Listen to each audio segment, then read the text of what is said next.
One, and we are recording. Yeah, it's a new month. Sunday, June 1st, 2025 at 2:10 p.m. Eastern Time with Dr. Sean Carr. And he, as I was saying, your eternal patience with me is greatly appreciated in my rescheduling. And to talk about your book and smart cities and kind of get into that. And it is weird, and I'll shut the fuck up in a second and let you take it away. But it is weird seeing I don't know. I loved. Still do, but was like really loved futurism, popular mechanics, popular science, like middle school, high school. So graduated middle school 2004, high school 2009. So kind of like early, I guess for lack of a better bookmarking, early GWAT kind of when I was, I just loved reading that shit so much. And I mean, just, the predictions, Ray Kurzweil, singularity, and it is so odd, kind of starting to see a lot of it come to pass just from bot swarms to AI to nanomedicine. It's odd and it's kind of surreal. And so the one thing I really kind of want to pick your brain about is like to someone like me who I think I'm like moderate IQ, moderately, I guess, literate of what's going on in the world, the kind of the grander trend of where we're going in terms of AI, transhumanism, like this is kind of uncharted territory in a way that other uncharted territories are not. This like really it's not the internet where it's like this changes everything. We're all connected now. Now this isn't internet or like written language. This is standing up straight. This is using the opposable thumb. This is this is a different level of paradigm, heavier than air flight. That's still kind of predictable. This is 2001: A Space Odyssey, fucking the monolith. Dun dun, boom boom. Like this is a weird. We're going over a weird waterfall, and I don't even know how to tie it in, but for a simpleton like myself, well, first of all, for everybody listening, introduce yourself, but then we'll jump into kind of smart cities and the I get for I don't the AI singularity whirlpool event horizon waterfall no turning back Rubicon whatever the fuck we want to call it. You introduce yourself for everybody so they know. That's what I do. I bring on a really smart person with titles and credentials, and that gives it legitimacy. And then I can run my mouth, and I kind of through osmosis. You're the sun, and I try to like I'm like a little planet. I try to hide in the corona, and I'm like, yeah, and then this is going on, and it's hard to dismiss me. It's like a human shield. It's holding up a little kid. People being like, well, I know Tommy's retarded, but it seems like Sean's got some credentials. So they're aiming at me and they're like, I don't have a shot. And so that's what I bring on. I never thought about it before. I bring on intellectual human shields. I don't know about intellectual, Skynet's coming, the Terminators are coming, we're all screwed, the world's gonna end. All right. No, uh, Yeah, good show. it's great. Everybody, thanks for watching. There is Yeah, no hope. there we go. We're out. Pop a couple Vicodin, drink a bottle, shut down your respiratory system. It's over. Um, Land of the robots are coming. yeah, No, greetings everyone. Tommy, thanks for having me on again. Love your podcast and show. You stay raw and hit it hard on all that stuff. So it's amazing. thank you. And out there in the whole cyber world and IoT, hey, how's it going? I'm Dr. Sean Carr. Military veteran from the Air Force, did 24 years, worked at some very unique units and events through there. Have some stuff wrong with my head from having some fun over in foreign countries. So to use that to my advantage, I help with my education to get my master's and PhD. And I'm trying to do better in the world with what the research I do. Everyone out there, Tommy is very smart and intellectual, but he's just like the rest of us. Sometimes we're knuckle draggers, and we just got to read a lot of stuff, and we can get through it. Um, yeah. When you say messed up your head, you mean PTSD and or TBI? Oh, I have both. I've been diagnosed with Probably both, so both. I'm I back. would imagine they're both So, intertwined. yep. From the last broadcast we did, we talked about that. So Yeah. for me, I had to flip a switch and learn how to not let that run my life, but use it to my advantage. So Right. not being able to sleep well, not being able to do all that stuff. I found academics, luckily, instead of Yeah. I still do some book writing. I still do some high risk activities, but I use academics, online academics, to help me get through and refocus a lot of stuff where my mind was going and all that. And that really helped me self heal a lot because it did give me a sense of purpose, like we talked about last time, or that new mission to be able to transition on the this outside civilian world, which I call it, which is fun because y'all have a whole schematic and language that I'm trying to learn right now. As many of us in the military growing up, we have our own code words, our own we grow up that way. And now as we transition out, yeah, it's been a little difficult learning the how the rest of the world lives and how to do things the right way or proper way or all that. So it's pretty cool in that aspect of learning all that and how to do all that. But academics has helped me doing research into technology, security, emergency management has really helped me a lot. That is my profession. Prior law enforcement, prior intel, with all that. But as you put it, you hit some key topics there. It was amazing, like 2001 Odyssey. I mean, growing up, some of us, 2001, what was supposed to happen? End of the world, cyber's going to shut down, all that stuff. Popular Mechanics, you bringing it up, superb. I used to love those magazines when I could read the articles, but I always go flip to the back to get the little decoder ring or the X-ray glasses and stuff like that. So that was pretty cool on that aspect of it with those magazines and love it. But today, and I mentioned a few things with it, nanotechnology, smart swarm capability. As if no one knows, Ukraine just did a big hit on Russia with their swarms of drones on that, took out a bunch of bombers over there. When But when our was when was technology is when was that? advancing.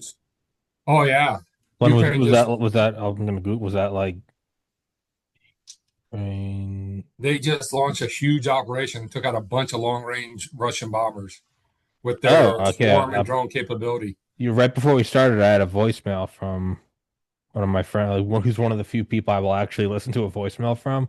And I thought I was just taking a piss, and it was something about strategic bombers on, and I put it down. I'm like, I got to do this show with Dr. Carr, but that had to have been what it is.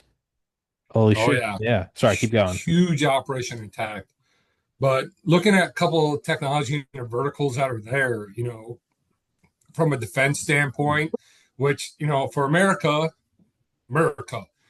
defense is a big industry for us. Drones, new drone capability, Andro, Palantir, Boeing, Lockheed, everybody's jumping in the drone game on that aspect. That even DARPA and a lot of other high think tank organizations, the Fracklix Group, they're new and upcoming, but they're doing some stuff that's amazing. The CEO of them, Amanda Henninger, I can give you her contact.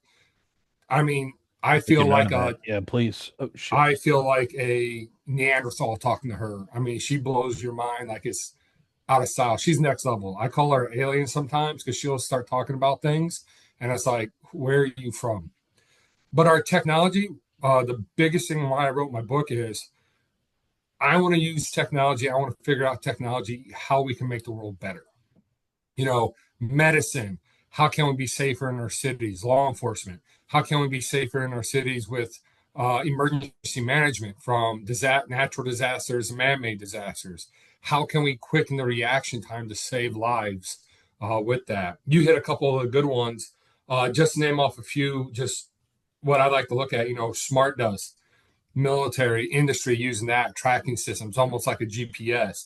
Neuromorphic chips. These are the new chips coming in to help machine learning by the brain to get in with AI and cognitive thinking, almost humanization on that. Quantum sensors, if you haven't heard about that, they are coming quick. Now, Amanda Henninger is really smart on that aspect. DARPA, you got a few other organizations out there that are hitting hard on quantum. We also know, not to use the words, but according to our national security, like China, Russia, they're looking at quantum sensors, quantum computing, and that aspect of it. Uh, Digital twins for humans. I touch a little bit of that on my book, underlining that uh, with AI, health data, and behavior modeling, we can create ourselves replicas, and then utilize that for disease, injury. If I do this, how does this happen? What's this going to do to my body? To give our medicine and doctors a wide advance what's going on with that.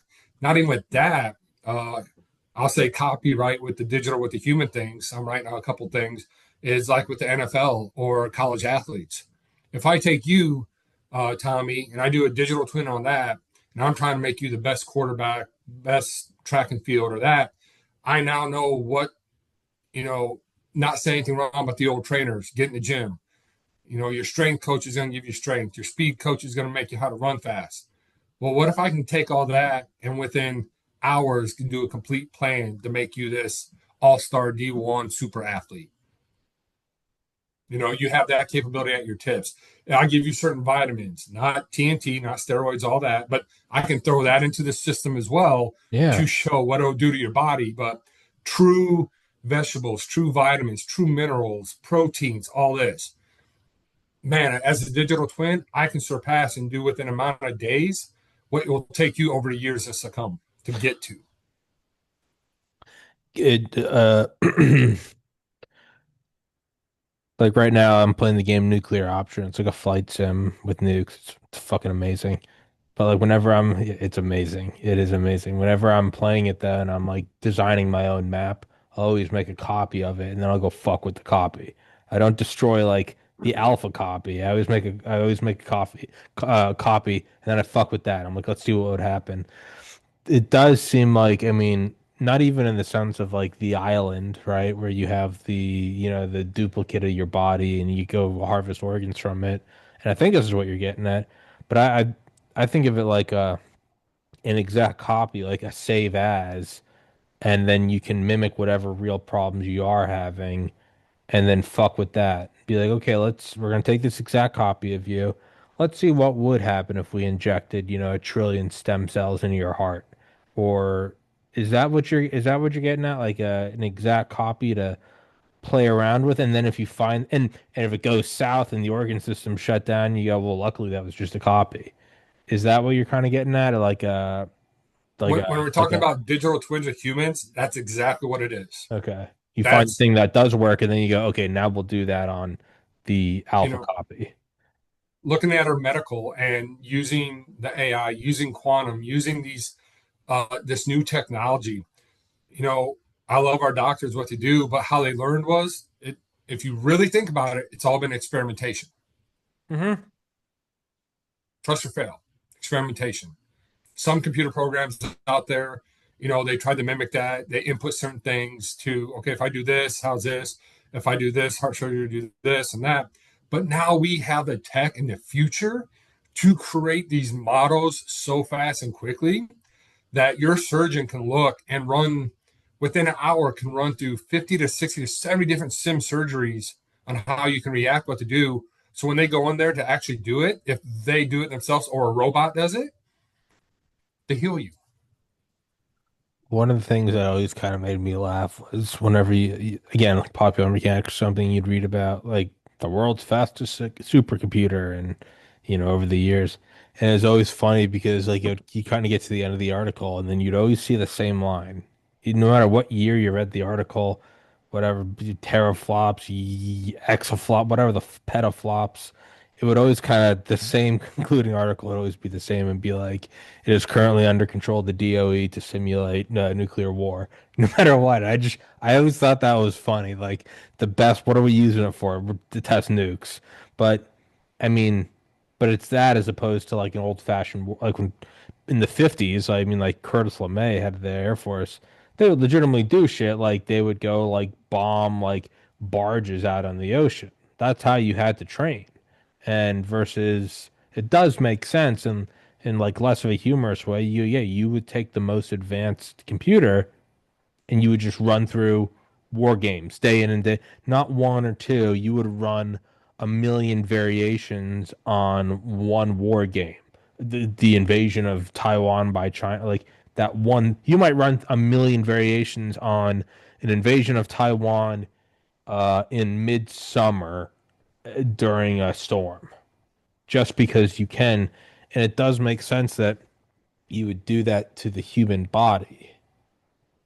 It there's so many different advances and verticals that our tech, and we do have some great organizations out there that are starting to hit to it. Some of the work is classified and all that, but we're getting there in a ways to where both the greatness is coming out for tech and get it. With that though, with good always comes evil. I mean, you got criminals using AI to increase their hacking capability and power, writing viruses, using quantum and AI to hack into organizations that have multiple levels of encryption that it's breaking within a matter of minutes, seconds, or hours. So there's good and evil of both, and that's anything that comes out there for that. I mean, we can look at, let's talk like I just said, swarm robotics, drones. That's a heavy one. Everybody here probably on this podcast can understand that. Ukraine is being dominant with drones. Everything is going through. It's become very popular amongst here in America. I mean, drone companies are popping up left and right all of a sudden. Education, training, what to do, how can we do it? So not just defense wise though, um, how can we use drones to make life better? There's so many different ways to do. You have Amazon trying to deliver package with drones. Till you get a few good old boys with shotguns that have been drinking and shoot them out of the sky. But there's so much capability out there for the good, and even in smart cities, to where a natural disaster happens or all that. If I can launch your drones up to do a quick assessment before first responders get there, how much more can I save on that? Not can't say anything with FEMA now. They're being reviewed. I'll leave it at that. But they're starting to use drone systems for geo mapping for natural disasters, flooding, all that. They're using drones for post assessments before that. People can get into high risk areas where complete destruction is happening. Now they got drones, live footage. If someone they need to save, real time to feed back. And then if you have that swarm capability, not just defense, but on the outside, if I can launch up a bunch of drones, say in a city for law enforcement and use geo mapping or cut down on car chases where the high risk is on that, I want to do that. Or if I can have drones that can do the capability of partial EMPs on cars to shut down, the street takeovers, car chases, high risk and all that, what can we do to make that better? Or even medical wise, New York, Chicago, LA, Dallas, Miami. We'll take some of the Tampa. We'll take some of these giant big cities, Charlotte, even right here in North Carolina. I can send a drone up with medical first response and get there faster. That can do a quick read of body, i.e., be able to do a scan of digital twinning before an ambulance can get there. How much time can we cut or save somebody when an ambulance is stuck in traffic trying to get through or gridlock because we are getting larger as a population, we are getting out more. So how can we reduce the capability and time to save somebody's life or get them help? Speaking of popular mechanics, and I've brought this up on the show over the years, is there I always loved there was one article from I think the year 1900, and it was what life would look like in the year 2000. And it's all like watercolor. Obviously, there's no digital shit. But I remember because it was like at first it just seemed really funny because how inaccurate it is. It's all like steampunk Jules Verne, like World Fair. You're just kind of laughing at it. You're like, oh, those retards. But the more you look at it, it is actually kind of sobering because you realize how right they were. And that, for instance, they said, firefighters would be, back then, I think the tallest building was like 15 floors in Chicago. And it was like in the future, firefighters will have, and they had these like leather wings. They're like, they'll be able to fly up to the higher floors. And you're like, that's just, but then you think about it and you go, well, how it happens, they got incorrect. But what is it that they're talking about? They're talking about the ability to fight fires higher up. And you go, yeah, ladders, fire extinguishers, sure. Another is it shows like a nice neighborhood and it's the morning commute and everybody is getting on their own personal hot air balloon. And you're like, that's fucking retarded. But then you go, well, what is it that they're postulating? That the average person will have access to air travel. Okay, not hot air balloons, but I can certainly for a couple $100 go grab a ticket. I can be on a flight today. After this show, I can today I can be in I'm in Maine right now. I can be in California before sunset. Okay, and it's not and I'm not royalty, I'm not a zillionaire.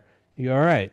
Another was there's this big, almost like wood chipper thing, and coming out from it are all these wires, and they attach to these metal caps, and all the kids are wearing the caps, and the teacher's just throwing books in the wood chipper. Yeah, that's fucking retarded. I go, yeah, but that's audible. Everyone has access to a ton of information directly. I don't read anymore. I just listen to audiobooks, and I've listened to hundreds. So how it happens is totally comically, you'll never.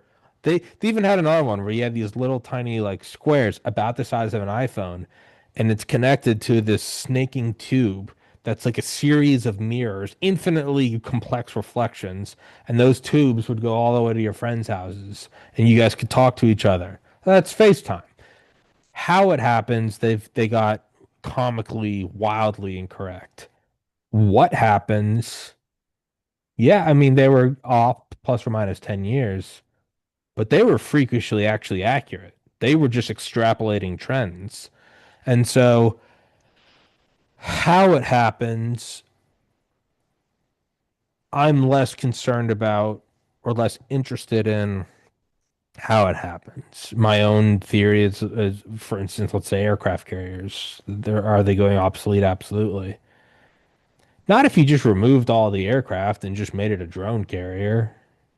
You fucking okay, 100,000 drones. Yeah, all of a sudden I'd say aircraft carriers now have drone swarm capabilities. And just like that, you've repurposed it. Like the B-52, you just pull out the old avionics and put in new computers. Airframe itself, it was never meant to be stealthy. As far as an airframe goes, it's a giant motherfucker that can just carry 1,000 tons of bombs and drop it. Yeah, you put in some new avionics, thermals, whatever, but the thing itself works. So to me, and I wanted to, purpose of this whole thing was to kind of preface that to ask you, and I know that your job is also to find the nitty gritty and how it happens, but to just put that aside for a second, less of how it happens, the leather wings, more of what is happening. What do you see? We'll just call it 20 years. What do you Ooh, see by 2045? Not even making you make the 100-year leap, because that's a big one, but not the easy of what are the next 5 years. What do you see by 2045, I 2065 in terms of, I would imagine, as always, the leading edge is defense. That kind of seems to be the cutting edge of all technology. But what do you see by 2045, I 2065? oh, let's go. Medically, I see us being very advanced. Getting rid of some of these viruses, the diseases, surgeries that took hours and hours. Now, within minutes, done, fixed, you're healing. Um, the world, some people may disagree with me. I see two different ventures, two spokes. One, we're going to get better. We're going to figure stuff out, use technology, accept technology to get us more advanced and make us better. I'd rather be out in space with colonies here on the Earth making stuff greener. I do see that. Second part of it, I do see chaos because a lot of defense, a lot of tech is in that realm, and we're seeing that right now with going on with Russia and Ukraine, what's going on with Africa and all that. You have defense industries. Get it? It's all about money. You and I talked about that before, but there's a big growth in that aspect of it. But with defense comes destruction. Destruction comes chaos, and so on and so on. It's an endless pattern that we've seen for years. I mean, we go all the way back to history, even in biblical times, with that. So I see both good and bad. But the problem is where we're going to be. I would want to say the latter, the best. But the hardest point is the human factor. It's always going to be the human factor on us. Who's going to use it for what? And you said it perfectly. Who's going to use it for what purposes and why? Just like I said, when you have the good medical, law enforcement, okay, defense and protection of your nation, emergency management, security, data management for your little restaurants or grocery stores, what's coming in, what's going out, how to do it, robotics. But then on the flip side of that, your criminals, hacking, taking over, robbery, murder, so on and so on. And I can't sit here and tell you that, we have many organizations out there that are using this for good, that you don't have the criminal side, the terrorism, the criminals, whatever you want to call it. If you don't think they're using this right now, you're in the wrong. If you don't think that they're way ahead of us in some aspect of it, you're wrong because they are. I mean, drug cartels, you can look them up. They're using drones to counter the CBP down south. They're also using blockers and jammers for our own countermeasures on stuff. So the advancement of technology is out there. It's coming fast. Uh, some of the population don't want it. They can't accept the change. Many others, the younger ones, do want it in a different ladder of it. And I think it can be, I think the sky's the limit. I'm excited to hear when you have visionaries and yes, they're billionaires, Elon Musk, SpaceX, Jeff Bezos, Blue, just stuff that you never thought of growing up because it's like NASA owned all that.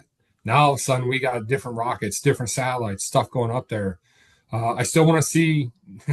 Nobody's ever sent back a picture of the Earth though in its entirety. That I want to see. I challenge anybody at those organizations to send back.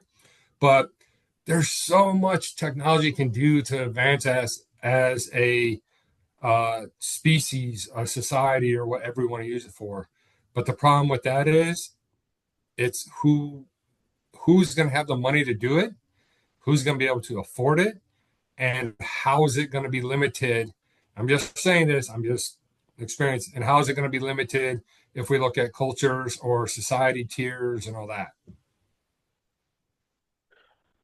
Yeah, I think you look at it and you go, all right, what will happen? Yeah, it's a like radical life extension, to whatever, 100 years, 150, 200, 500, 1,000, you know, really no exposure to any real threat. You'd have a copy of yourself and or you like a brain backup and you look at it and you go, man, but how are they going to get that to everyone? And my next thought is like, well, you're probably not. We're talking about what's going to happen to the hyper elite, which might you go, well, that's immoral. And it's like, yeah, but that's also life. I mean, not everyone gets drinking water. It's not good, but it's just what it is. It's when we talk about our lives right now, I mean, talking to each other in real time over internet, and the door's not being kicked down by the state surveillance agency for, talking about anti-government activity. Like, yeah, not everyone has this. This isn't the norm. Um, but looking at that, I tend to think this might also be kind of the natural upward coalescence of Homo sapiens. Of you get DNA samples of people. Sorry, there's a fire truck going by. You might get samples, kind of like the Svalbard seed vault.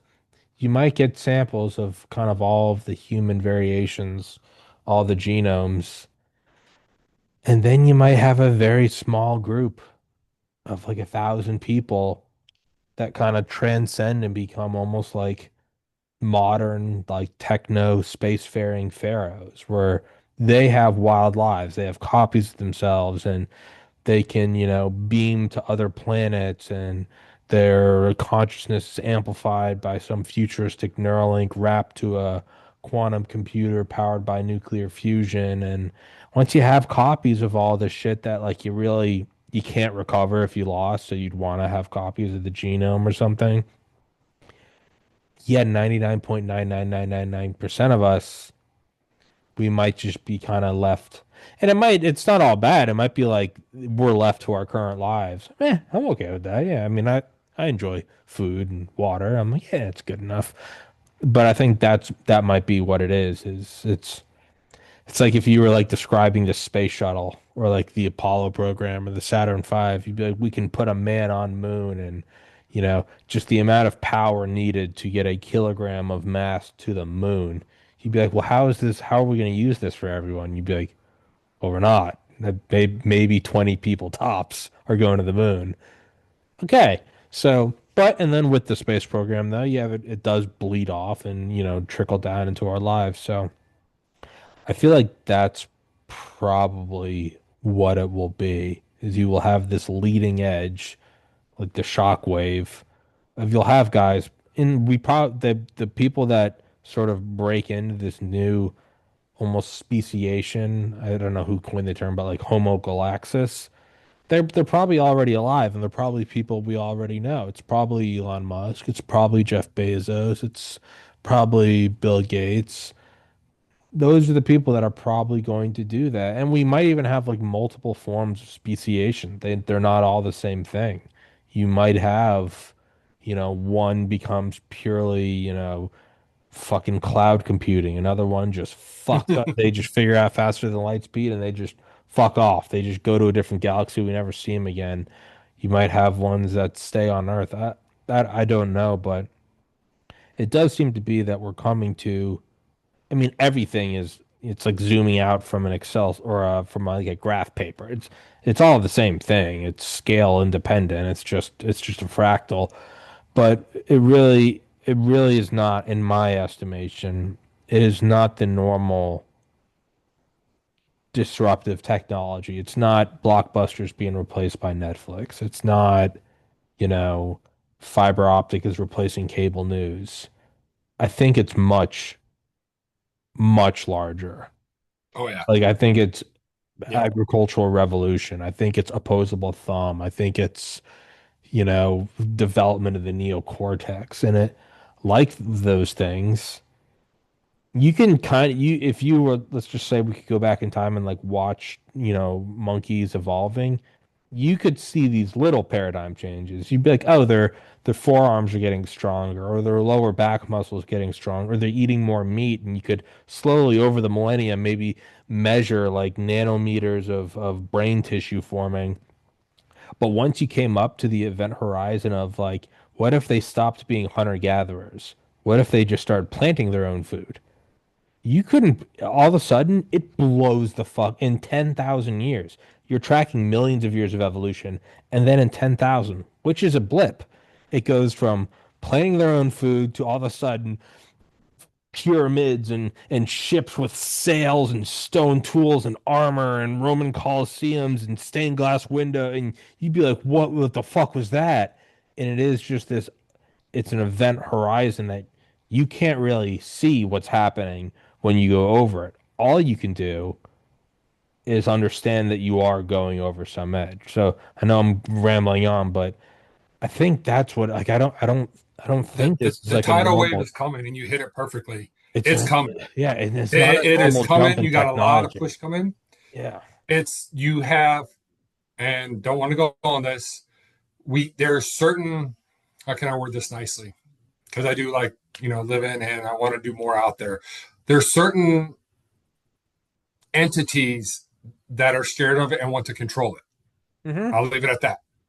Well, We'll of just course, say that. that is the human condition. It, It's no you, different than a bomb or a spear. You go, you, I want my Again, own. certain Yeah. entities in our world that are scared or haven't figured out how to control it, how to do it.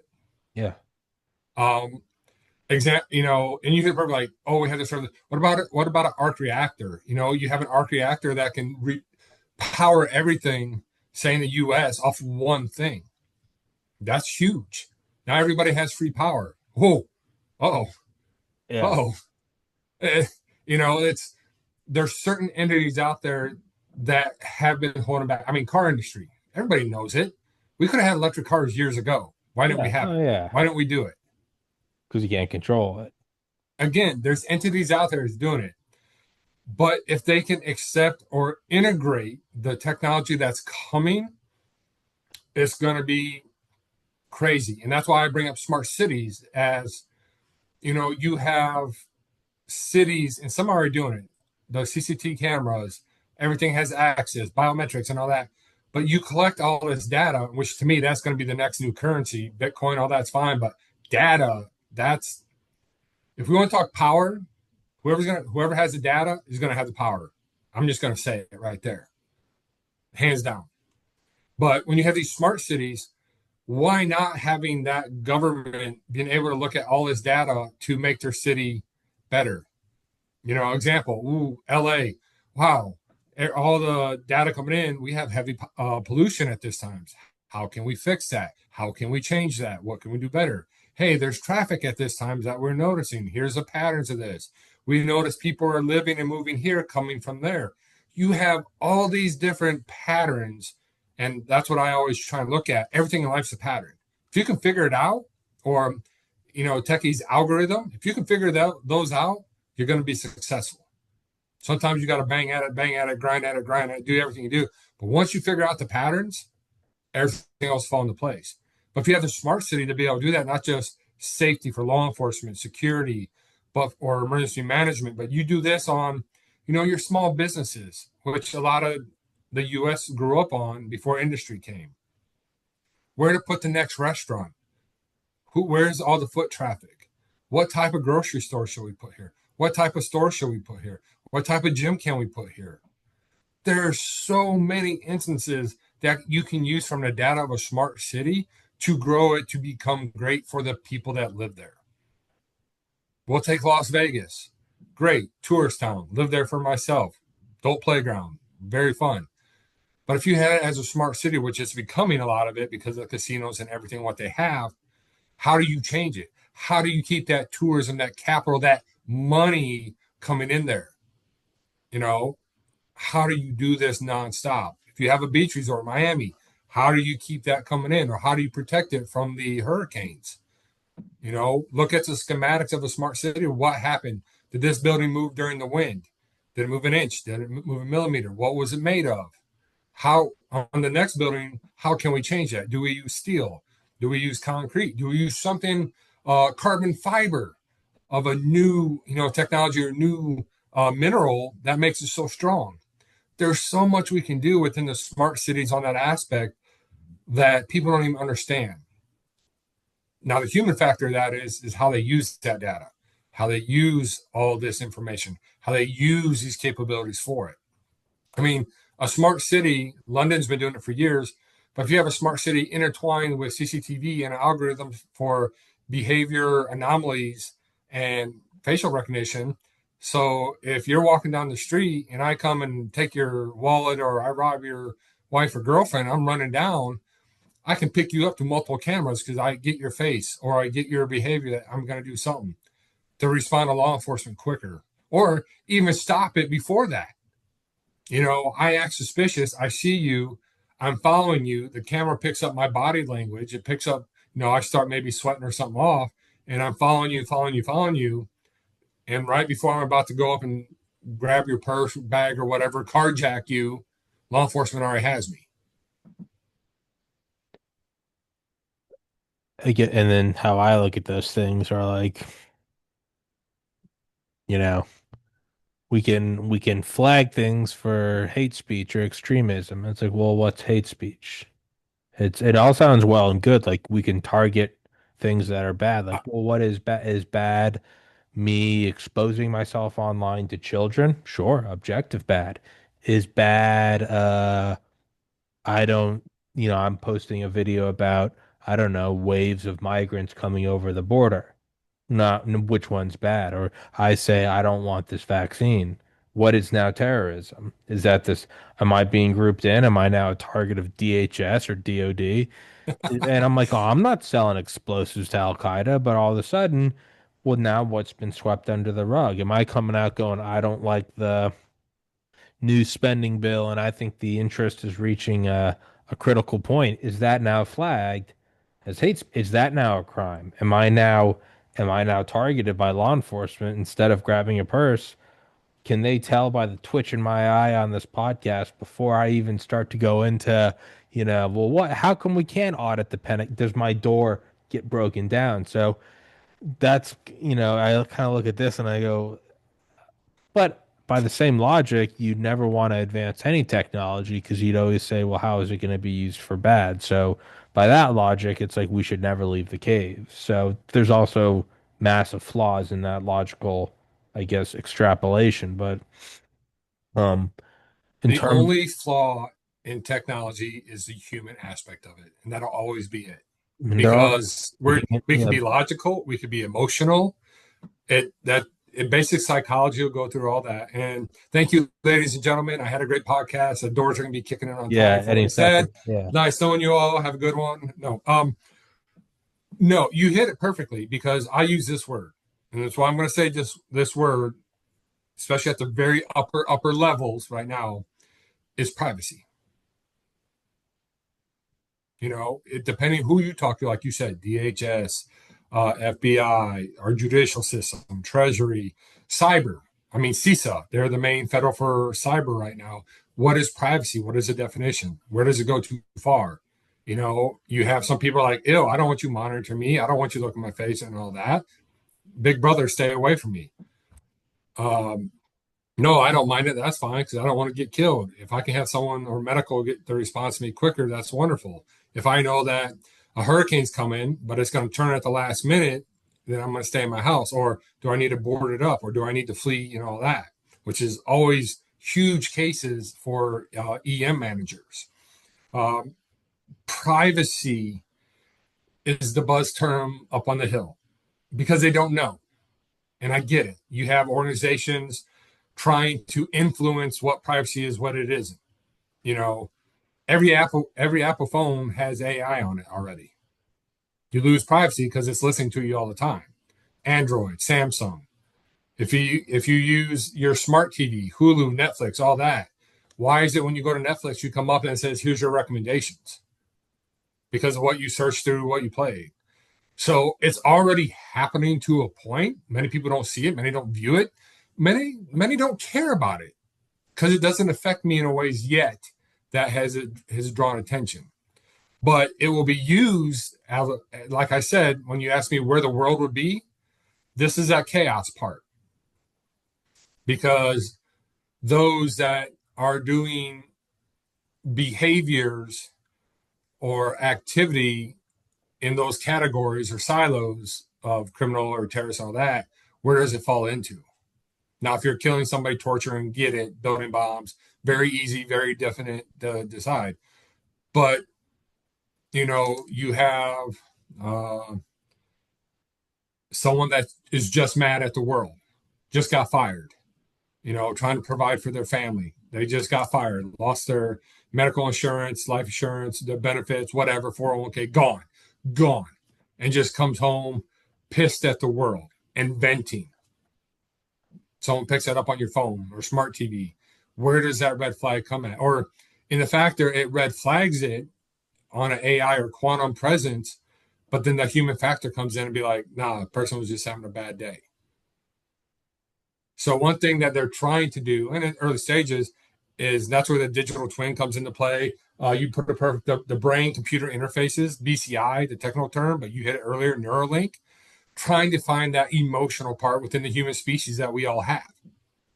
You know, Competitions, you lose your game, you get pissed, you're mad, you might say some things.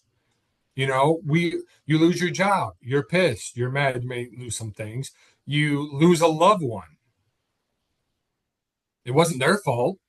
It was a government, or it was this, or it was this. So there is a catalyst of bringing in the human factor within tech, and that's going to be the biggest thing on where it goes.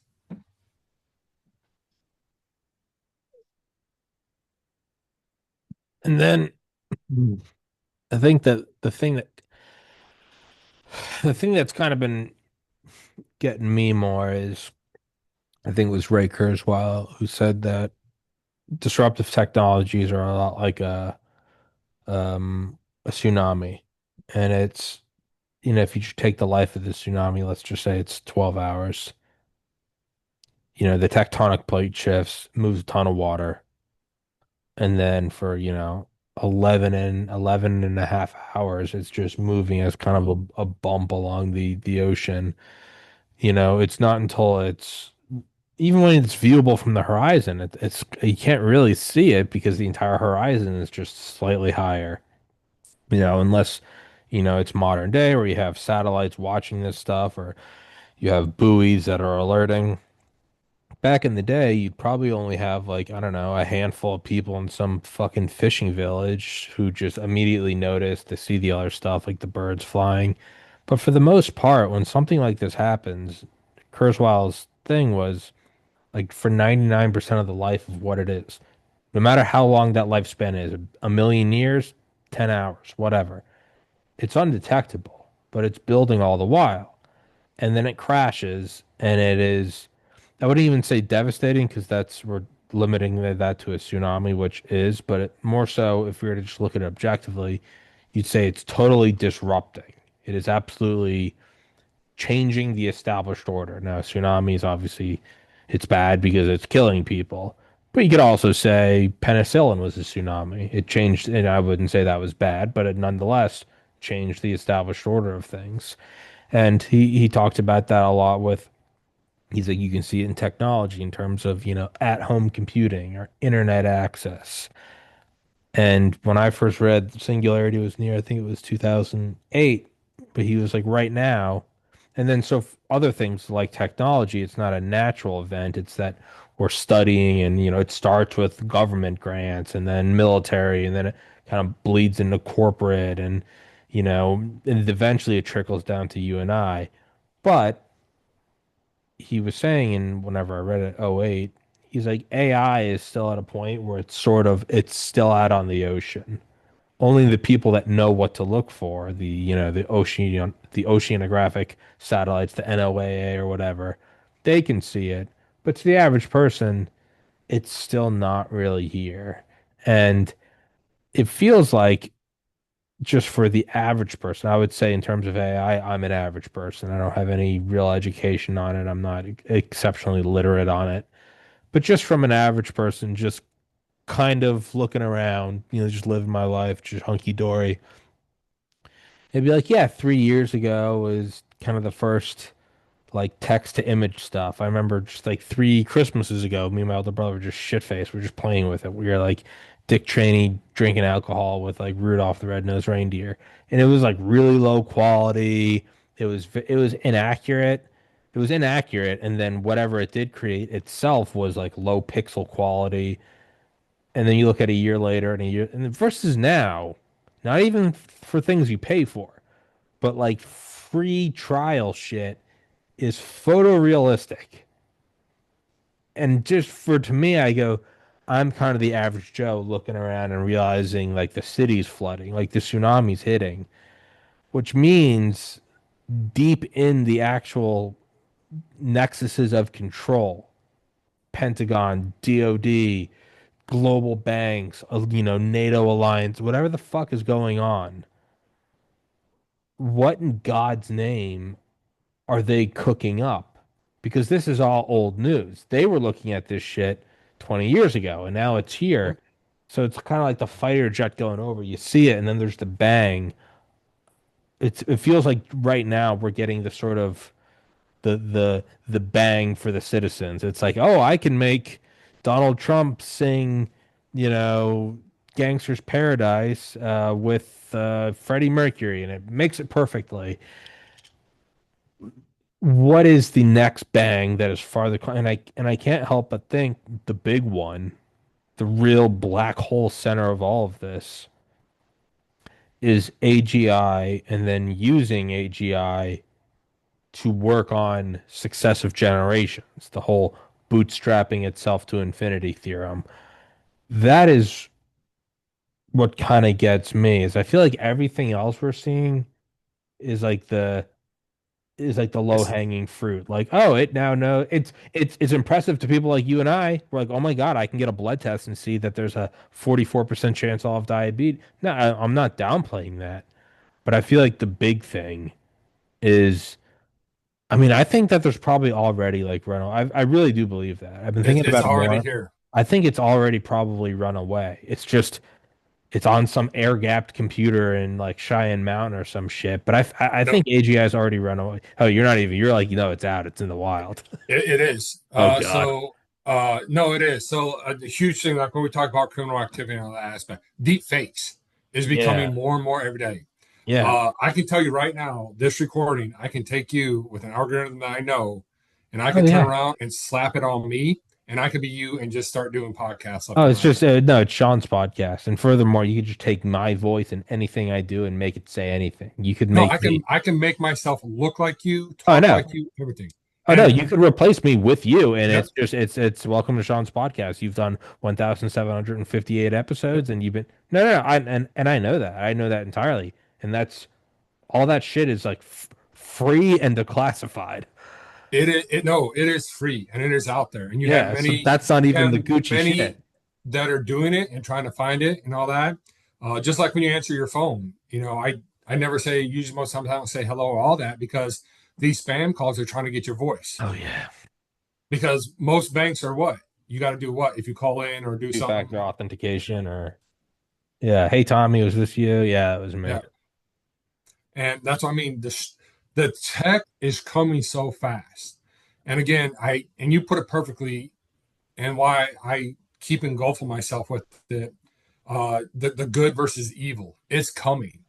And it's hard because, again, when you talk to certain entities, what's right or wrong?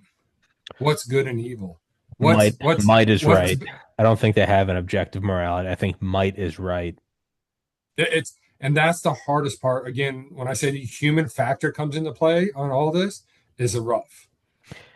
You got law enforcement. Give me 1 minute. Let me go piss real quick. Tell everyone, or just take over the show. I don't care. Do whatever you want. Tell everyone to get. With my book, it's on Amazon. You can find it. What I do is give me 2 days. I'll lower the price for the paperback and hardback to be able to get it on special. Thanks to Tommy. I'll put out it down to $20, $25 on that for the hardback, 15 for the paperback for that. But I'm so excited to be here talking with Tommy with tech and stuff that's out there.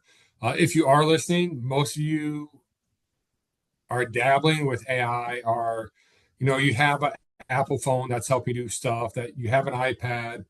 Some of you are even more invested at organizations, probably doing their cybersecurity, dealing with new threats every day, new hacks, new malware, uh, new deep fakes if you're law enforcement on that aspect of taking your identity.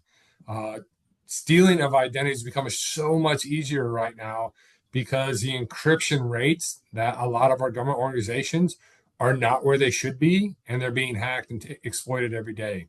More and more, you don't hear it unless you're following it. People's credit have been hacked, or you're going to notice, oh, this organization got hacked and losing. Medical hospitals are struggling right now with their encryption and their cyber to keep up with the personal information that they're on file with that. And that's a lot of information. Again, like I said earlier, data is going to be key in the gold in the future and a currency. And Tommy's back. So all that anti-government stuff I just said, that is directed at him. He said it. So if the door gets kicked in, no. I'll say it. That was me. Sic Semper Tyrannis. Whatever you want. I have a nuke in every city. Hail Hitler. What do you want? What do you want? You want? Hey, I get we're ahead of trying to it. change the future here. I get ahead of it by saying all the crazy shit. What are you gonna deep fake of me? I've already said it. Not true, but Uh, hey, look at okay. The best when people come up and talk to me when I go out and about, and this is so funny. The easiest way I can categorize it, and this is for kind of our generation, more my generation. So look at The Simpsons cartoon show, been on for years. How many things have they predicted? yeah, yeah. Simpsons did it first. The whole. Do you think that's just kind of a? Do you think that's maybe like a natural emergent phenomena? If you are like on air long enough, where like a group of people, you will eventually, the monkeys will eventually type Shakespeare. I, I'm just saying one or two. Okay, that was kind of cool. All of them. All of them. Fucking yeah, from like I mean, dude, you can find fun ones from like the 2000s about like the talking about like the Trump Hillary election campaign. You're like, what the fuck? Like, All right, we're gonna do a prediction right now. Tommy's gonna be the next Sean Ryan, if not bigger, of podcasters here within a year. There you go. That's thank my you, sir. prediction. Thank you. Put it out That's to the ether. Yeah. put it out there.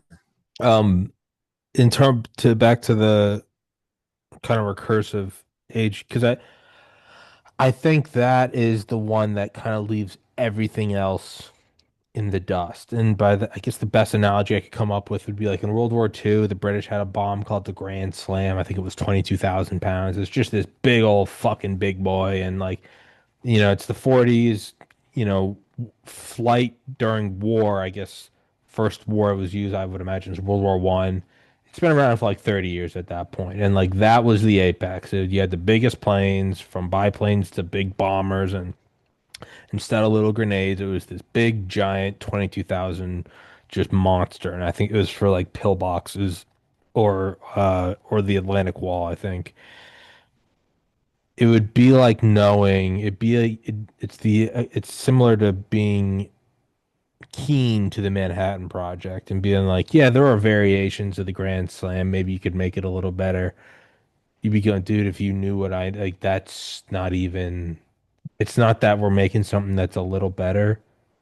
They can't really even be discussed in the same breath. I feel like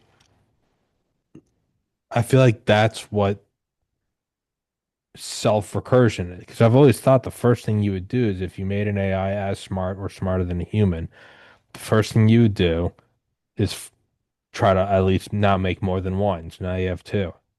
Now you have five. Now you have 10. And then I would take the AI researchers that I've been using to develop this AI, those guys that need bathroom breaks, they go home, they need health care, they got to sleep. You can't work them nonstop. In the same way, there's like the textile revolution or the industrial revolution where it's like this machine can just knit nonstop for 100 hours straight. All it needs is, a flow of water to keep the wheel turning. The first thing you would do is you would take your AI and turn them into AI researchers, and you'd go, I want all of you guys to now make copies of yourselves as fast as possible. So maybe each of the 10 makes 10 more, so now you got 100. Then I would say, now make something smarter than a human.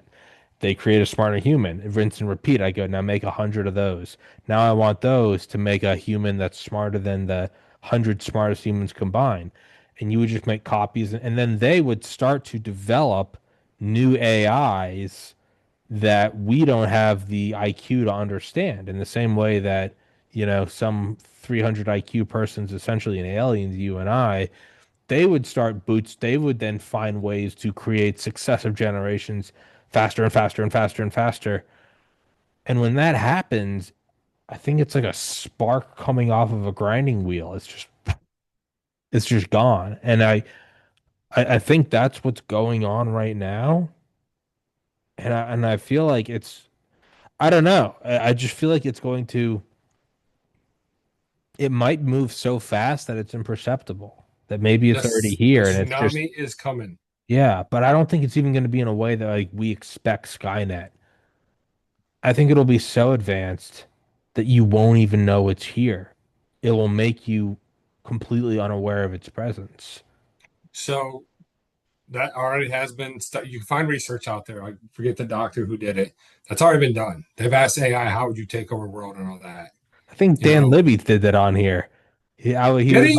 like, He took yeah, my thing. no, no, no, no. He took something out and he's like, how would you improve yourself? And like ChatGPT was like, I would make copies of myself, work them around the clock until I had more copies, work them around the clock until eventually we made something that worked more efficiently. And then we would make copies of that. And if it already has that answer ready, then motherfucker, it's doing that. Yes. But here's the thing, and you hit it perfectly. We're looking at it, and this is where we need to release our mind. We need to become, and I get to my little pitch here of what I want to do, but we need to release our mind because it's coming. But there, as you put it perfectly, it's like, cool, we're going to do this, but we're saying, oh, make a better human. It's going to get to the point and be like, why am I making a better human? I can make a Their better. thing. Why? It's like when they make robots and like we're trying to make it a human, but it has even more ranges of motion. It's like, why are you limiting yourself to two legs and two arms? Why are you limiting yourself to bipedal? So Go wild. we go from the Matrix to the Terminator, or do we go to the Terminator to the Matrix? I don't I don't know. And I guess the only solace I've kind of had in it is there's nothing I can do to stop it. I don't, and I'm not in favor of nihilism and blackpilling. I think that's a form of suicide. That's not at all what I'm trying to say. in the same way that I live on the ocean, probably like a mile from the ocean. I'm in Portland, Maine. I can't stop a tsunami. What I would do is I would go if I found out one was coming, I'd be like, well, very pragmatically, what do I need to do? I probably need to end this show right now. I'll grab my gun, I'll grab whatever cash I have, food and water, and I have family in the mountains 3 hours inland. Yeah, I would just start driving now. I can't stop it. I really hope it doesn't destroy my apartment building. I do like the city, but I can't stop that. And sucks, but we just gotta make do with what we have and move forward. That's kind of how I view AGI is like I don't think I can do anything to stop it. The best thing is I don't know, just try to find the positive in it. And I guess my first positive is I do believe it already exists.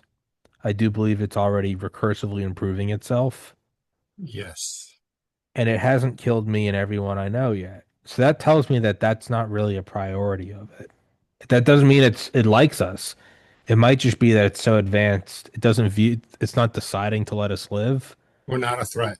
It in the same way you view some ants. You don't go, I'll allow them to live. You don't even, you just see an ant, you're just watching as it's not impeding this podcast.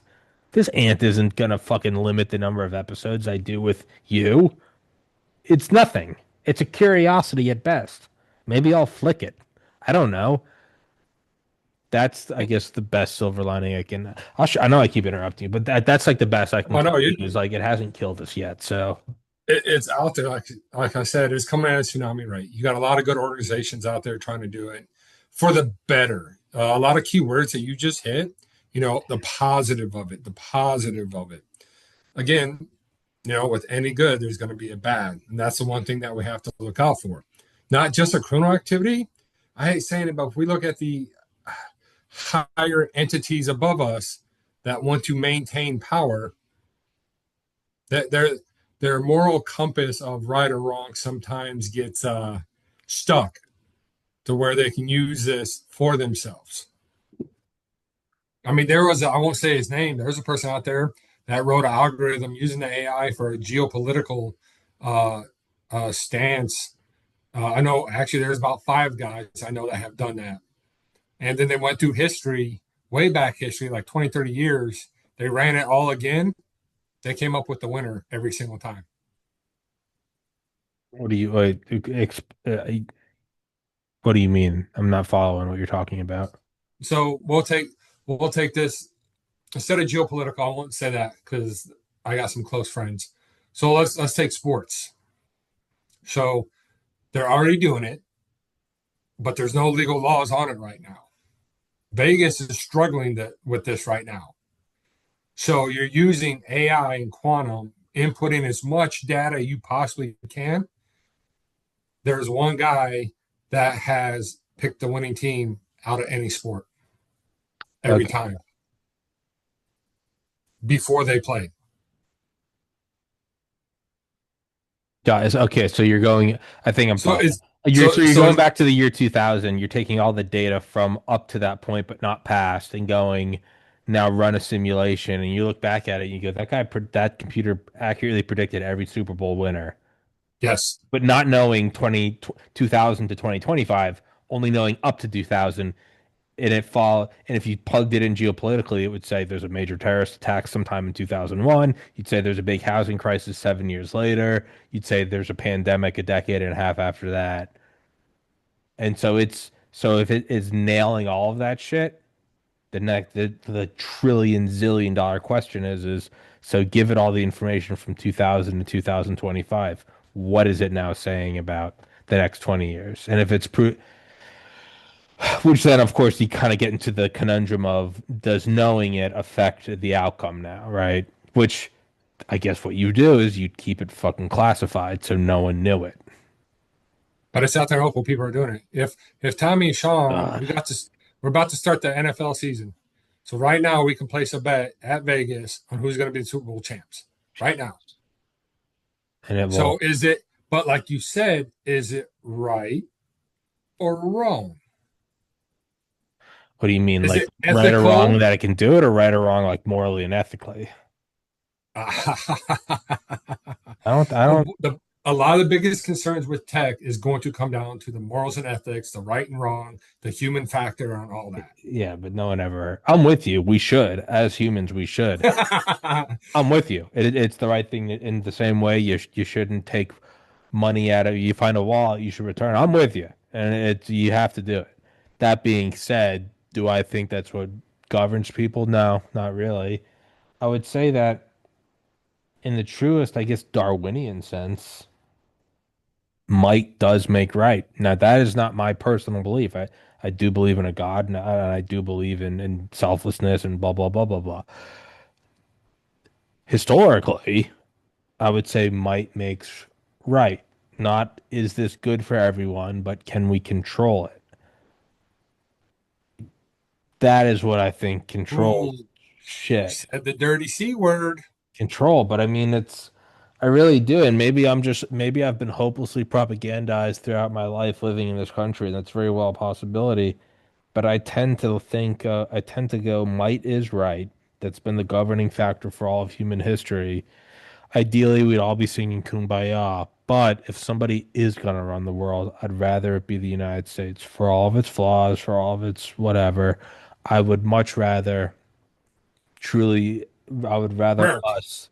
Yeah, I would rather us have something before China or Russia did. Does that mean we're not going to abuse it? Of course we're going to abuse it. But it seems like we abuse this shit a lot less than empires have passed. I And would we have to be rather, careful. yeah, I know but but but wishing it wasn't here is not a viable option. We can't go, I don't even want to look at that A. No, you have to. I mean, the AI or the atomic bomb was like a couple years old when they fucking went to Truman, and they're like, so there's something called an H bomb. It's about 1,000 times. You know that unthinkable thing you dropped on Hiroshima? We found something 1,000 times stronger. Truman was like, motherfucker. Like they called it right, the Doomsday Bomb, the big one. But Mhm. his question is how long until the Soviets can make it? And they said about 7 years. He said, how long until we can make it? They said about a year. He said, well, then we don't have a choice. We have to make it. And I do believe that that was the objectively correct because you can't go meh, meh, meh, meh, meh, meh, meh, and the H bomb goes away. It's real and it's here. So what you have to do is lean forward and go, we're going to grab the bull by the horns. I, I hope that somewhere in some fucking lab that there's some Manhattan project for quantum AGI supremacy. Oh, there is. You seem very confident with that smile. There is. There is. What I don't. You got defense, you got industry. There's so much out there right now that it it's not scratching the surface. There's a lot of smart engineers and stuff that are happening right now for that, trying to capitalize on what's going to come and be able to utilize it in the right way. But yeah, I mean, we going back, like even in my book, robotic systems, drone, swarm technology. Look how advanced that it has become within, less than a year with Yeah. Ukraine. I mean, look at the advances that we've already had on that. Now you add into your cyber, your algorithms, your encryptions, quantum encryptions for unbreakable coding, which is good because I tell you, every bank right now wants like a blockchain or super encrypted to protect their stuff because cash is going away. Everything's becoming 100 100. That's it. So we have to be, understanding that tech is coming, or the basic understanding everybody needs to know. I mean, even like I talk to my little ones, I need them to know tech. Do I want them on it all the time? I mean, my two little ones are smarter than me on some of the stuff already. Uh, they're breaking, they're jailbreaking their iPads already, getting on them. Like, how'd you do that? Oh, I just did it. And it's like, no. But do I also teach them how to live outside on the land, how to Yeah. survive, how to grow a crop, how to plant, how to hunt, how to fish? Yeah. So I mean, there's an equal medium that we have to find, but technology can be far superior in certain silos. Medical, defense, which we know is going to be the big major role player, law enforcement, first responders. China, hey, saying they have drones for their uh, firefighters that can reach the very top of their Yeah. skyscrapers with hoses. So looking at some of these advances are completely amazing in what it can do. Or even, the biggest one I like, and only a couple companies I've researched have it, the self-healing materials. By what Yeah, I mean is they can launch these things into buildings, into ships and all that, and it self-heals, and repatches yeah, holes, repatches stuff, fixes the stuff right there, almost like a nanotechnology and medicine like a side. And tissue. it's so Yeah, amazing to read all that and how they can do that. And it's like, cool, this is awesome. I think one of the, and I don't remember where, and I've tried to find it and I can't, but it was an interview from, I don't know, maybe 2020-ish around that time. But it was these billionaires, these wealthy anonymous guys, and it wasn't in the traditional sense of like they want to get their fingers into whatever the new, financial leverage is. It's they are moving from gold to, even Bill Gates buys Tesla. And I'm sure even fucking Steve Jobs owned Microsoft. Like these guys aren't very emotional. They're operators, which is admirable to a degree. And something like crypto or Bitcoin, they might publicly say they don't like it or blah, but they're not stupid. They're gonna go get themselves a nice chunk of that portfolio. What was interesting was there are these, and I don't know, I think they were talking to this some PMC outfit. We'll say Blackwater. I don't think it was, but we'll just say Blackwater. And they were meeting with like psychologists, and it was this billionaire, and they're going. And it wasn't prepping in the normal sense of like, well, what would I need? Not for your run-of-the-mill prepper, but your billionaire prepper. They've got like former nuclear silos, they've got generators and backups, and they've got food and water, and they're out in the middle of Montana, and they got the high ground, and they've got it's impressive. That guy's probably going to survive. It wasn't that was impressive to me. It was they wanted to know how to control the occupants of their bunker in a post-money world. Because you can be in a nuclear bunker and go, I'll give you $100 if you go stand your post every day. It's not very long before someone goes, I don't want $100. I want food. Is that the simple mech? I think, and I don't know if that's what it was. Instead of having a vault of gold, it was like a vault of MREs, and like that's how you enact control. But I thought that was so interesting. It wasn't about the survival and the air filtration and the antibiotics and the whatever. It was how do I control the members of my bunker in a Yeah. post-money world? And it was like that was because I mean maybe in like Cheyenne Mountain or something you would say yeah well it's guys that are following chain of command and it's for something greater, it's for the United States. I get that. But in the private bunkers, how do I get people? Because you could say, how do I control them in a post-cash world? You go, well, they all still take crypto. Like that's not much of a change. That you're just substituting one unit of exchange for another. Crypto, gold, US dollar, ruble, whatever. How do you do it in a post-money world?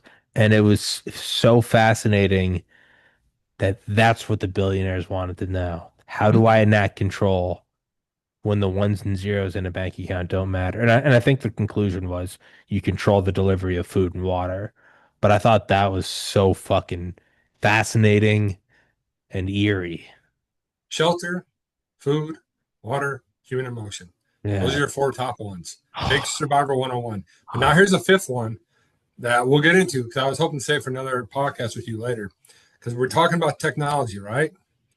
Talking about technology, we're going way out there. Medical, nanotech, biotech, smart dust, um, Neuralink, swarm drone technologies. We kept during this podcast, and it's been great. We've been talking about the dirty C word control. All right. And we're feeding into it right now. So one of the advanced technologies with AI that people are using is social engineering.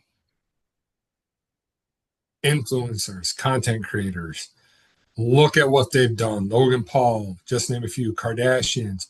Look what they've done for their branding, their Yeah, marketing. Young girls go do that. OnlyFans came out. sure. Can't say anything about it. I think it's ruining some women and young girls' lives, but they're buying their third Lamborghini and their fourth vacation house. Yeah. Can't say anything, but look at the influence and power of social engineering. So now when you talk about the elite or the higher ups, if you do not think that they're not doing the social engineering part, they are trying to advance and learn the social engineering on that going across. And even China, Russia, Europe, you talk about data mining. How many of you gotten your phone call, your extended car warranty or your Yeah. email that isn't there? You're getting mad on that or all this other stuff. You see stuff on your Instagram pages.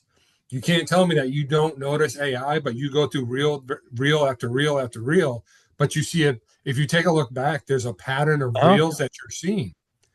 So there's stuff in place. Many are not recognizing that's already there because they're like, man, I keep seeing the same reels. I don't get it. But when you talk about social engineering, branding, marketing, that some organizations, some companies are capitalizing on, uh, that is huge on that. And then, like you said, it goes back to control and influence. it's, I was gonna say this podcast alone. It's just I mean, it's not even new. I mean, it was getting boring 3, 4 years, not the podcast, in terms of my iMac. Just like I know for a fact for the next before between now and the next show, about 24 hours, I'm gonna get every fucking recommendation for a goddamn documentary on smart cities and tsunamis. Fucking dude. I mean, to the point where it's obnoxious, not because it's AI and it's creepy, but because I'm like, yeah, no, I just did a podcast on that, so I kind of don't want to. I'm kind of burned out from. I'm like, I don't want the same meal again. But it's for the next dude. Fucking, I'll get on the gaming computer later, and it will be like, have you played Smart City Simulator? And it's just like, fuck off. But I mean, like, that's so in my face, and I notice it. Like, yeah, what if you didn't even notice it?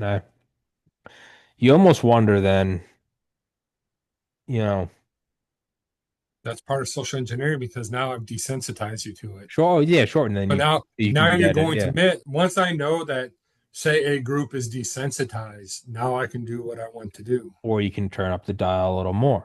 And you go, yeah, well, now it's desensitized me to like the AI recognition where I go, yeah, I know. Well, I didn't Google that yet, but it's listening to me right now doing this show with you. Well, then you can, well, if you really wanted to, you could boil the frog a little more. You could maybe get a little creepier with the recommendations where I go, well, that was a private text. And but you do it long enough, and I start going, yeah.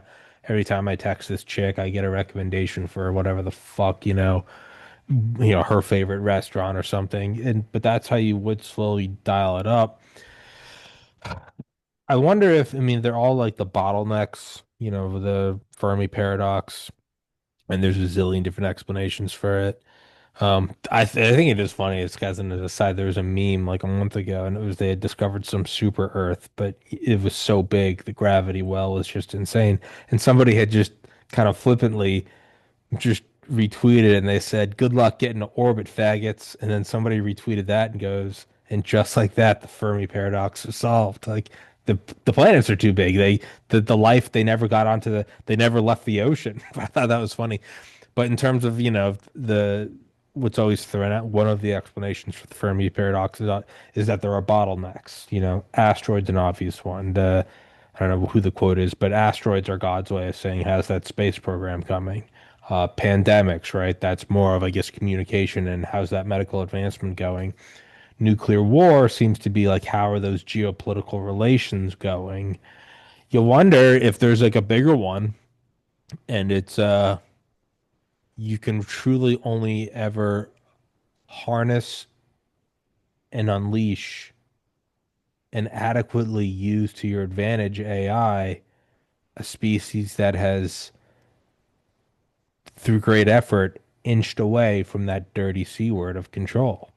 And I don't know that we're capable. I think on the scale of a trillion galaxies, each with a trillion stars, you probably do have some that have managed to, through some form of like advanced techno Buddhism, stopped trying to control each other. I don't really have any naive notions that that's what we're going to do. But you almost wonder, it's like on the grand scheme of Darwinian selection across the cosmos, yeah, I'd say the one that is not hell-bent on using it for themselves to control, but rather what can we do? I'd say that's probably the one that thrives. I don't know. I don't know where I was going with that. I know I gotta let you go at some point. I don't want to keep you forever. But we're more and we can keep talking. I just know you said that you had 90 No, minutes. I still got a little bit of time, but no, it's Yeah. you hit it perfectly with that, and definitely when you start talking about social engineering on a whole different level, Yeah. the influencers, the grid, the brand, the marketing. Like you said, you can't get online now. You'll be on the internet, then a pop-up ad will come up, and then Yeah. another one, and then it's like, oh my gosh, what? I thought I put my firewall or changing the firewall, and they still get to it. It's like, Yeah. wait a minute here, what is going on here? But there's so much out there with tech, and that's why I said with the smart cities, trying to learn more about that is, what threats are out there. The higher ups, because we have a hierarchy or a tiered society, what's law, what's not.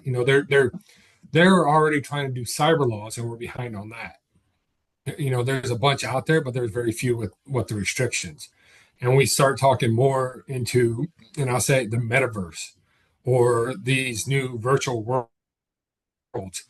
You know, what's right or wrong in a virtual world? What's the law in a virtual world? What can you do and can't do? So now you escape technology, these virtual worlds, do whatever you want to do because there's no right or wrong. Then you come out of it. You try and live in the real life, but where's our real life going with all this stuff in technology? So it's going to be very cool to see within, as you put it, the next 20 years of what we have to do or where we're going to be. Yeah, you almost wonder, right? Because I mean, having born in 1990 and just kind of growing up with, with video games, there's always this sort of you can't play Grand Theft Auto because that's gonna, and it never did. Me and all my friends. None of us ever went and like chopped a hooker's head off with a samurai sword like we did in Vice City. Like it never went anywhere. Grand Theft Auto, I never shot an RPG at a helicopter. Like still, I play video games every night. I love video games. I also stopped drinking like a year and a half ago, so I'm like it's kind of really the only escape I have. Never, I mean, I can go play Hitman. I can go shoot 300 people in the head in an evening. No part of me ever even has the inkling to go do that. But there are games like I think Body Cam is the one I've played, and there's another one coming out called Unrecord, and they're so realistic. I mean, not like oh, the graphics are good. I mean, the lighting, like the breathing, the muzzle flashes, dude. The recoil, Dude, the no hit markers, no hood. You finish and like you shoot someone and they're screaming, you go up and shoot them again. Dude, you put that down, and you're like, that was as someone that's been playing video games for 30 years, I leave that and I go, that's a bit much. I mean, so are we coming up to a wall to where it can get too realistic? Or, and this is, I would imagine, this is 99% what's going to happen. You're going to have some new generation that grows up with this and they're playing Unrecord in fifth grade and they're just completely immune to it. Uh, I don't know. And it's less about the video game point I'm making so much as the extrapolation to what we do in the virtual world, and then how does that bleed over into our real lives, and then where do you even find the delineation? And then with deepfakes and AI, can you even is it not that you're desensitized, but rather it's an entirely new thing. It's that you don't believe that that was a real event. It's not that you're desensitized to that school shooting, but I think that's a deep fake. I can, tell by the whatever, the anti-aliasing on the door frame. That wasn't real. I mean, are we just going? I mean, it seems like we're leaving, I think, something that no one thought we would ever leave. Are we leaving objective reality? The reality that we all agree upon has happened. I mean, you could already see, right? You see it after every presidential debate. Donald Trump won. No, Hillary kicked us out. Everyone sees what they want to see. But we all agree that we watched the debate. There was a man and a woman. They were both wearing suits behind podiums with an American flag behind them, and Anderson Cooper was asking them questions. What that meant, we all have our own beliefs. Well, Donald kicked her ass. No, she stomped him. But we all agree on like the words that were exchanged and the lighting and the person and the moderator. I think we're leaving even that behind to where it's like, no, I didn't see that. Or you watched a deep fake. No, you watched a deep fake. I don't know, man. I don't really know where I was going with that whole. tangent, You but hit it on the social engineering part of unlocking the minds of the human race. And where are we going to go on who is going to do what with the control that they need? You may thought you watched a debate. Was it really a debate? Where do we get to? Where do we get to where it's going to be hard to second guess or even realize what it is? You have almost fully capable robotic women drones in Japan. I just saw that. I was reading the company that's making them, and it is scary. The synthetic, it looks like the first ones I saw. I'm like, you can tell that's a robot. That's yeah. these that they came out with. It is so scary, real. Like, ooh, here we go. What is this going to do? How is this going to do? What is it going to replace? What is it going to do for us as a human species? Is it going to be help? Is it going to be what jobs are going to replace? How are we going to live in peace? And that's another thing why people fear technologies because jobs that they had are going to be gone. And it is true on that aspect. But if you realize a lot of it, that happens in a cycle every year. Hmm. Big industry, when it took over World War II, big industry, the factory workers, it was great, booming. That's what they had to do. That's what we prepped them to do and all that. Well, then after that, we didn't need them anymore. They shut down. You had to find a new skill or a new job. But we get so worried about that, improving ourselves or wanting to do more that we kind of get lackadaisical where we put ourselves in that stop. I mean, hell, I'll say it right now. I got a dream. If I could just find the right investor of 400 million, I want 300 acres of land somewhere to build a new school, a high school, be middle school, but high school, but a new high school. Bare minimum courses that the Department of Education has to teach. Your four: humanities, science, math, or English. That's the four that you must do in high school. Don't say what level, you just got to complete those four. And after that, it's going to be, I think I have 9 different verticals. One, if you want to go government, it's all government courses. You learn how to be government, how to work as an analyst, a position, a House of Representatives. One lane is nothing but cyber, how to do cyber, how to defeat it, how to do algorithms, pen testing, all that. Another one is all drones. If you want to do drones, here it is, all drones. And on that land, we're going to have our own flight line, fly drones and all that. Another lane is agriculture, hydroponics, all that stuff, which is cool because we teach these high school kids right now. And the ones I've talked to, man, their minds are so unlocked right now with ideas and capabilities. So why don't we focus those on that? I mean, I look at some of the kids and they tell me what they're doing through high school. And Donald Trump just signed the new law. AI's got to be in every high school now, but all your high school classes, it's the same damn classes I took 50 years ago. So I want to build a new high school because colleges are tainted. But a high school that has these different verticals to come in. If you want to be a drone, you come in, yeah, you do your boring classes that you have to by our government stating, but after that, world is your oyster. Learn about drones, build a drone, fly anti-drone capability. So by the time they graduate to high school, yeah, they can go into college, destroy it, say MIT, Princeton, Harvard, where they want to go for that, or they can go immediately into industry. They can go into government. They can go into Department of Defense. You're preparing us at an earlier stage and unlocking those fresh ideas to go and do it. I mean, one whole lane is business. Learn about business. You want to go into business? Learn it now. Basic business, how to write a check, not write a check, economy, crypto, stuff that we need to be learning that we don't do anymore. That's how I would love to do that for the US is have a high school like that. If I can find the angel investors, I would do that. Because some of these kids I talk to when I speak, it's man, their minds are so unlocked. They haven't been tainted sort of way Okay, at yeah, colleges and stuff. then they have, That boom. yeah, you don't want to waste that. You want to focus that And then you have integration. So you have someone that all they want to be is going to government, doesn't matter, president, vice president, Congress. Well, now you have a student that has nothing but drones. Hey, I got questions about drones. If I work at a city council and all that, what do I need to know about it? Okay. You have a kid in agriculture learning the new way to grow stuff, and you got a kid in drones.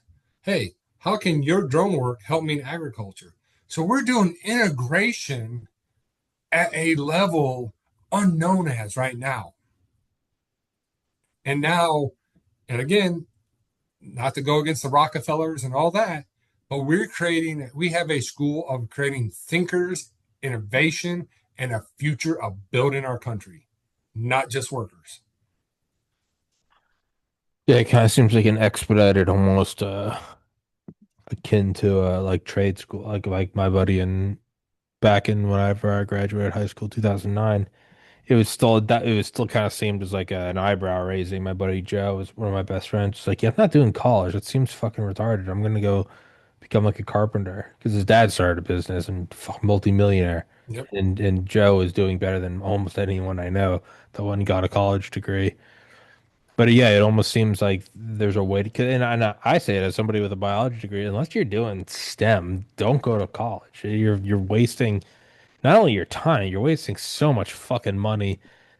In the end, you're also becoming like an indoctrinated like Marxist faggot. Like don't it's a waste of time.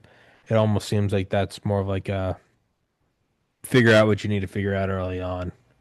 And get, I always remember in college being jealous of like hearing about schools in Europe to be where like if you were pre-med, you only had to take science courses and then you could just go to med school in Europe. You did like a year and a half of college.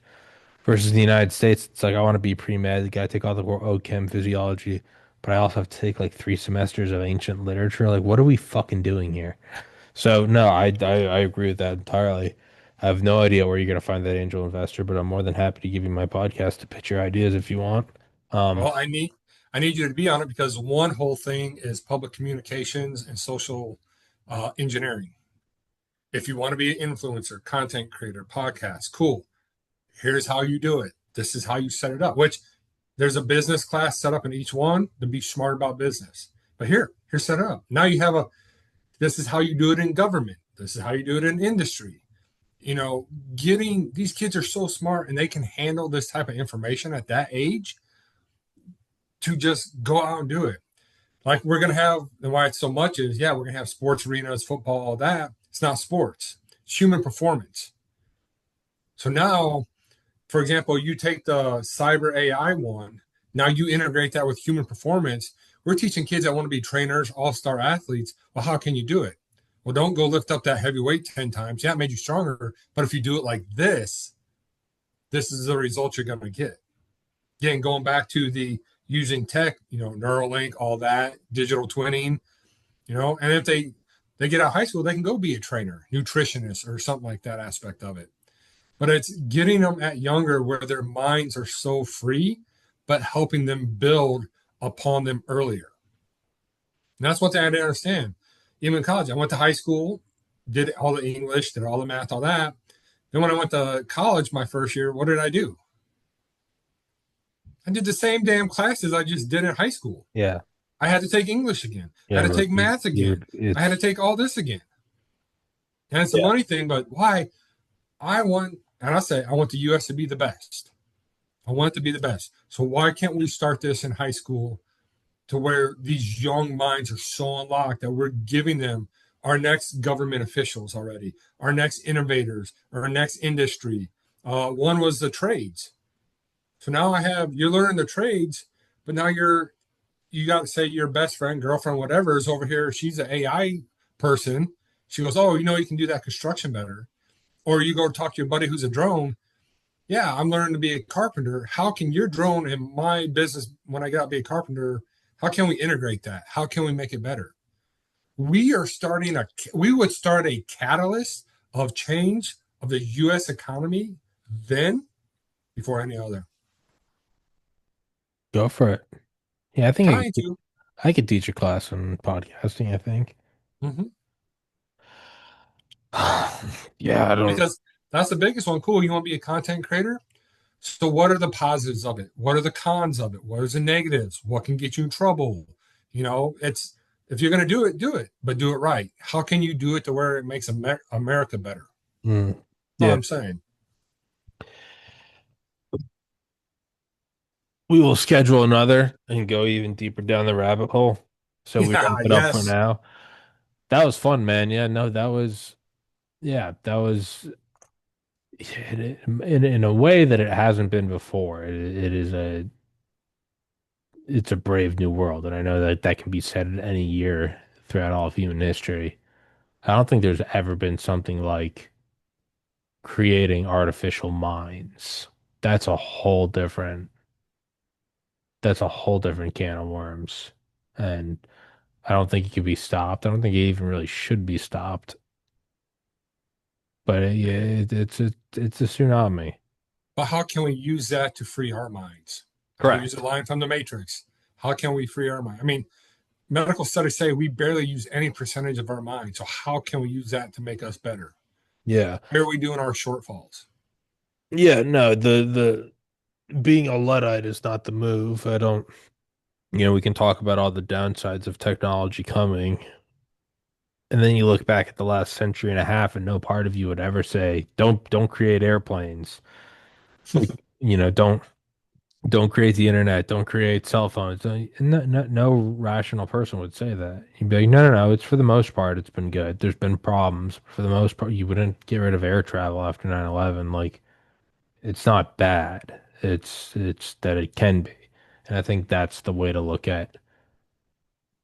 Yeah, if we went back to the year 1900 and they were like, we have all these fears, you'd be like, those are real fears, but ultimately it's been pretty good. I feel like in 100 years, somebody could come back to 2025. They'd be like, yeah, no, you got a lot of valid fears about AI. They would probably say, yeah, no, don't get rid of it though. Like it makes life a lot better. So I think that's maybe the positive way to go about it. Um, but yeah, brother, thank you for your time as always. This will be up tomorrow, I believe. I'll text it to you, and we'll schedule another, man. I'd love to have you back on. Exciting as always. Uh, Big shout out, Tommy. Thank you for having me on your show. If you don't subscribe, make sure you subscribe. Thank you. We're going to keep getting crazy. Let's do this. Thank you, sir. Guys, go grab the book. The link to that is in the description. Dr. Carr, Sean, my man, thank you so much for your time, and I look forward to the next one, brother. You too. Thank you so much. Later. Guys,